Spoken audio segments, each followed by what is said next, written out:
السلام علیکم ناظرین، اس ویڈیو میں نظر آنے والی تصاویر فرعون کی ہیں۔ سائنسدانوں نے جدید ٹیکنالوجی کی مدد سے قدیم مصر کے حکمران رمیسس روم کی لاش کو شکل دینے میں اہم کامیابی حاصل کر لی ہے۔ مصر اور انگلینڈ کے محققین کی سربراہی میں شروع کیے گئے ایک مشترکہ سائنسی منصوبے میں رمیسس روم کی ممی یعنی لاش کو ڈیجیٹلی کھولا گیا، جس سے تاریخ دانوں کو پہلی بار 90 سال کی عمر میں ہونے والے فرعون کی موت کے وقت کا مشاہدہ کرنے کا موقع ملا۔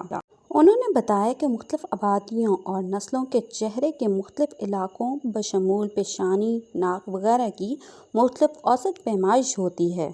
امیجنگ ماہرین نے اس کے بعد عمر بڑھنے کے عمل کو پلٹایا اور واضح کیا کہ 45 سال کی کم عمر میں فرعون کا چہرہ کیا دکھتا تھا۔ نتیجتاً سامنے آنے والی تصویر کے مطابق فرعون ایک خوبصورت چہرے کا مالک تھا۔